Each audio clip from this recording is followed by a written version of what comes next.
Buenas tardes, maestros y compañeros. Somos el equipo integrado por los alumnos Jiménez Reyes Jorge Uriel, Jiménez Reyes Josué Aldair, Meneses de Jesús Giovanni, Hernández Florito Simar Samuel y Camarillo Mendoza Pablo Emir, de la materia de programación para ingeniería. El día de hoy les hablaremos del tema conceptos de programación. Primero, debemos tener en claro qué es un algoritmo.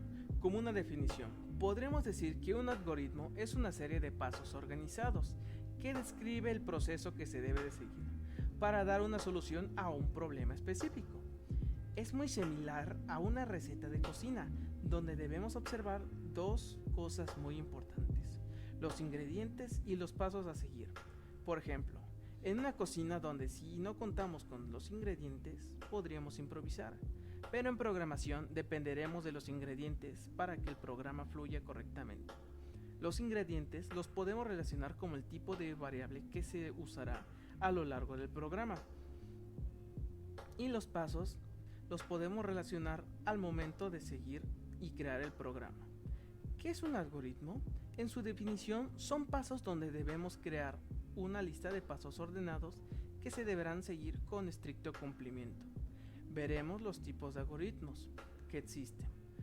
Entre ellos es el algoritmo cualitativo, que son los que se describen los pasos a través de utilizando simplemente palabras, y los algoritmos cuantitativos, que involucran cálculos numéricos, como por ejemplo obtener la suma de dos números, sumas y restas, y o obtener el múltiplo de un número. Aquí podemos ver en los tipos de algoritmos. En el cualitativo, aquí aparece un ejemplo que es cómo hacer un agua de limón con hielos. Como expliqué anteriormente, solo se ocupan simplemente palabras. Aquí se ocupará el paso número 1, que es agregue el azúcar al agua y revuelva hasta disolver. Es importante endulzar el agua primero. Agregue el jugo de limón y agite, y añada el hielo y sirva fría. El resultado va a dar agua de limón con hielos. Como se puede mostrar, simplemente son palabras que se utilizaron a través de los pasos. Y mientras en los cuantitativos es diferente. En este caso se tendrán que ocupar valores numéricos o de mayor capacidad. Por ejemplo, el problema dice obtener el año en que nació una persona. Bueno, vamos a guardar la edad de esa persona en la variable edad. El año actual en el que estamos se va a guardar en el año, y el año de nacimiento se va a guardar en el año de nacimiento de la persona. Aquí se van a ocupar los mismos pasos, pero se van a agregar problemas numéricos o de acciones más complejas. Por ejemplo, en el paso 1 dice preguntar su edad. En el segundo paso, la edad que nos arroje la persona se va a guardar en el año o en la edad, y eso se va a restar entre el año actual, es decir, año actual menos la edad de la persona, y se va a guardar en el año de nacimiento de la persona. Podremos decirle su año de nacimiento de la persona.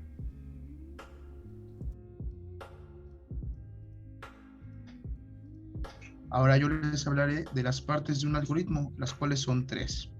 La primera es el input o entrada, información que damos al algoritmo con la que va a trabajar para ofrecer la solución esperada. La segunda sería el proceso, que es el conjunto de pasos para que a partir de los datos que se dieron de entrada se llegue a la solución de la situación.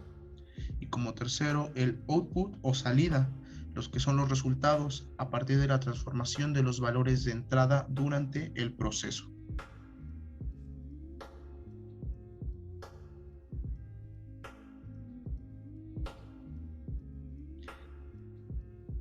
Asimismo, los algoritmos presentan una serie de características comunes, las cuales son el hecho de que son precisos, esto quiere decir que son objetivos y sin ambigüedad.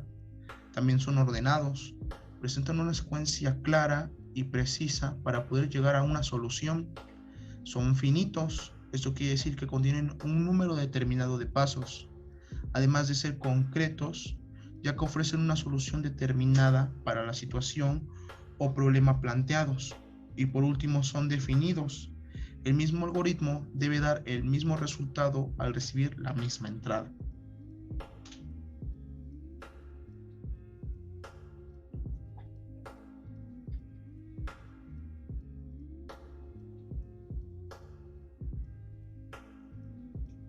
Continuemos con el concepto de variable. Una variable es un espacio de la memoria del computador que permite almacenar información de un determinado tipo de dato. El tipo de dato indica cómo es el dato que se almacena en la variable. En programación, los tipos de datos básicos son los numéricos, los carácter y los lógicos. Existen tres tipos de variable. La primera es la variable tipo numérico. Estas se utilizan para almacenar valores numéricos, ya sean enteros o reales, con los cuales se pueden realizar operaciones aritméticas como lo son la suma, la resta, la multiplicación y división, entre otras. El segundo tipo es el variable tipo carácter. Se usan para almacenar uno solo o varios caracteres, como los que forman una palabra o una frase. Estos deben ir entrecerrados entre comillas, dobles o simples, con el fin de que el lenguaje de programación las pueda reconocer como variables de tipo carácter. Y por último tenemos a las variables lógicas. Las variables de tipo lógicas se conocen también como boolean o booleano y permiten almacenar uno de los dos estados lógicos, como son el ejemplo de verdadero o falso. Continuamos con el planteamiento del problema. Los pasos a seguir, el primer paso de ellos es la definición del problema. Requiere que el problema sea definido, comprendido claramente para que pueda ser analizado con todo detalle. El paso número 2 es el análisis del problema. El propósito del análisis de un problema es ayudar a un programador para llegar a una cierta comprensión de la naturaleza del problema. El paso número 3 es el diseño de la solución.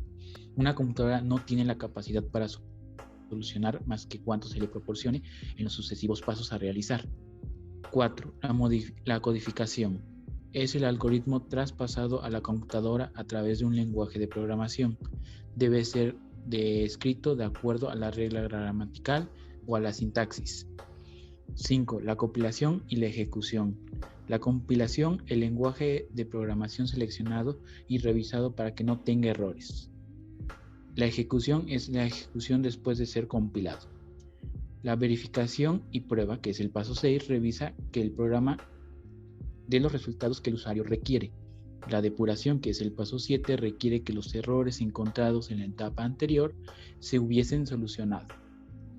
El paso número 8 es la documentación. Son todos los comentarios, referencias desde que se dio el problema hasta que se encontró la solución.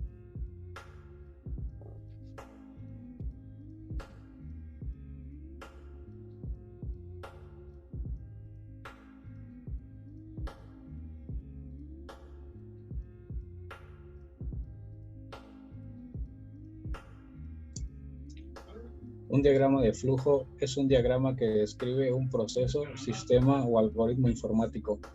Se usan ampliamente en numerosos campos para documentar, estudiar, planificar, mejorar y comunicar procesos que suelen ser complejos en diagramas claros y fáciles de comprender. Entre sus características encontramos que un diagrama de flujo solo posee un punto de inicio y un punto de cierre. Es fácil de leer y comprender. Ofrece un método de comunicación muy eficaz. Sus pasos son representados a través de símbolos. Facilita la selección de indicadores de proceso. Permite definir límites de un determinado proceso o sistema. Es de fácil interpretación y comprensión y es simbólico. Se realiza con una gran rapidez.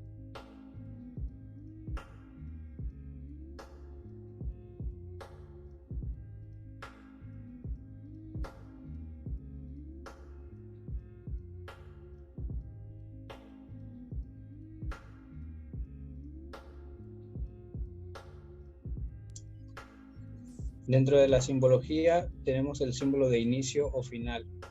El símbolo de terminación marca el punto inicial o final de un sistema. Por lo general contiene la palabra inicio o fin. Símbolo de acción o proceso.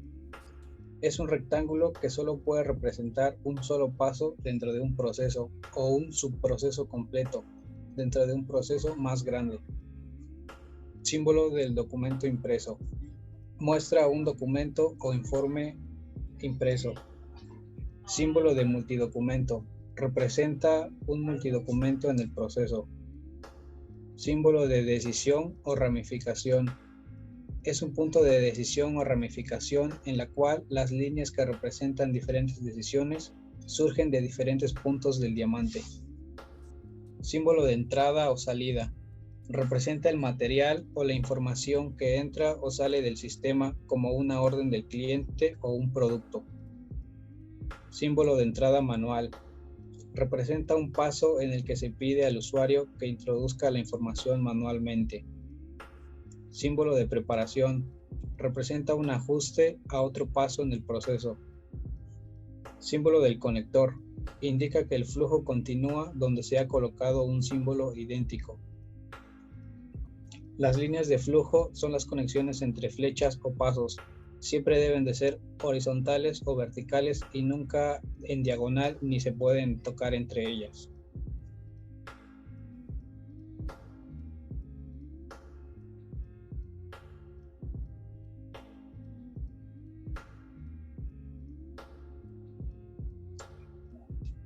Símbolo de unión de invocación. Indica un punto en el diagrama de flujo en el que múltiples ramificaciones convergen de nuevo en un solo proceso. Símbolo de fusión. Indica un paso en el que dos o más sublistas o subprocesos se convierten en uno. Símbolo de intercalar. Indica un paso que ordena información en un formato estándar. Símbolo de ordenar. Indica un paso que organiza una lista de elementos en una secuencia o establece según algunos criterios predeterminados. Símbolo de proceso predefinido. Indica una secuencia de acciones que realizan una tarea específica incrustada dentro de un proceso más grande. Esta secuencia de acciones podría describirse con más detalle en un diagrama de flujo separado. Símbolo de operación manual. Indica una secuencia de comandos que continuarán repitiéndose hasta que se detenga manualmente. Símbolo de límite de bucle. Indica el punto en el que debe detenerse un bucle. Símbolo de retardo. Indica un retraso en el proceso. Almacenamiento de datos o símbolo de datos almacenados. Indica un paso donde se almacenan los datos. Símbolo de base de datos. Indica una lista de información con una estructura estándar que permite buscar y ordenar. Símbolo de almacenamiento interno. Indica que la información se almacenó en la memoria durante un programa, utilizando en diagramas de flujo o de diseño de software. Símbolo de visualización. Indica un paso que muestra información. Y finalmente, conector fuera de página. Indica que el proceso continúa fuera de la página. Continuamos con la estructura secuencial. Es aquella en la que una acción, instrucción, sigue a otra en secuencia. El ejemplo que tenemos es inicio, acción 1, acción 2, acción 3 y fin. La estructura selectiva se clasifica en 3. Simple, permite que el flujo del diagrama siga por un camino específico si se cumple una condición o un conjunto de condiciones. Algún ejemplo podría ser cuando vas a pagar cierta cantidad si vas a pagar, irás a caja rápida y terminarás. Si no, irás directamente al fin. El siguiente es el doble. Se utiliza cuando se tienen dos opciones de acción. Algún ejemplo podría ser alguna calificación de alguna materia. Si tienes mayor de cierto número, aprobarás. Si tienes menor de cierto número, reprobarás. El múltiple es que permite el flujo del diagrama se bifurque por varias ramas en el punto de la forma de la decisión. La siguiente de ellas es la estructura repetitiva, permite ejecutar una acción en un número determinado de veces. Este es especial ya que el bucle regresará hasta el inicio y solamente podrá salir de ahí si la condición es cumplida. Ahora pasaremos con los operadores aritméticos. Los operadores aritméticos son utilizados para realizar operaciones matemáticas. Pasando al primer nivel jerárquico tenemos el paréntesis. Después, en el segundo nivel tenemos la potencia. En el tercer nivel tenemos la multiplicación y la división. Y por último tenemos la suma y la resta. Pasando con los operadores racionales son para evaluar la igualdad y la magnitud. Para empezar tenemos menor que. Menor que está representado como una flecha apuntando hacia la izquierda y mayor que como una flecha hacia la derecha. Después tenemos menor o igual a que está representado con la flecha mirando hacia la izquierda junto con un igual, y mayor o igual a que con la flecha a la derecha con un igual. Ahora tenemos no igual, que es un signo de admiración con un igual, y tenemos igual que está representado con dos signos de igual. Ahora, pasando a los operadores lógicos, como su nombre lo indica, son para realizar operaciones lógicas. Empezamos con el operador de AND, representado con dos letras ED. Devuelve true cuando la primera y la segunda condición se cumplen. Ahora, pasando con el operador OR, representado con dos líneas, devuelve true cuando la primera o la segunda condición se cumple. NAND está representado con dos letras ET, con dos letras IR, encerradas en paréntesis con iguales. Devuelve true cuando NI la primera ni la segunda condición se cumplen. Ahora NOR está representada como dos letras I encerradas en paréntesis con iguales con el signo de OR. Devuelve true cuando no se cumple ninguna de las dos condiciones. Y por último tenemos ANOT, representado con una I y un igual. Devuelve true cuando no se cumple la condición. Contadores. Es una variable cuyo valor se incrementa o decrementa en una cantidad constante. Los contadores se utilizan con la finalidad de contar sucesos o acciones internas de un bucle. Una forma de explicar un contador en programación es mediante un ejemplo de actividades de uso cotidiano. Por ejemplo, al visitar el departamento de servicio al cliente en una empresa, los clientes deben tomar un ticket para obtener un turno. Existe un letrero electrónico que indica el número de clientes que se está atendiendo, cuando este número cambia, incrementándose en 1 para anunciar el siguiente turno a ser atendido. Con el ejemplo se observa ciertas características de contadores. Siempre tiene un número inicial, ya sea 0 o 1 o más. Su valor nuevo es el resultado del anterior valor más una constante. Esto también lo podremos ver en los supermercados al momento de que con la máquina se escanea el producto y se vaya aumentando o a veces bajando la cantidad de productos que se está llevando el consumidor o el cliente. Otro concepto que tenemos son los acumuladores. Los acumuladores es una variable cuyo valor se incrementa o decrementa en una cantidad variable. Es usado para ir almacenando los resultados parciales de las operaciones. Un acumulador en programación es una versión ampliada de un contador. El acumulador tiene las mismas características que un contador, a la excepción de que el valor del incremento, que es un valor variable.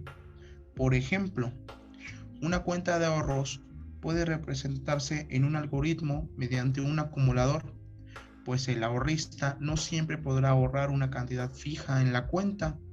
Un día depositó 10, otro día depositó 30 y otro día puede depositar 5. Con este ejemplo del ahorro se puede determinar que en el acumulador no siempre se añade un valor positivo, pues cuando se hace un retiro se puede interpretar como que el valor añadido es un valor negativo.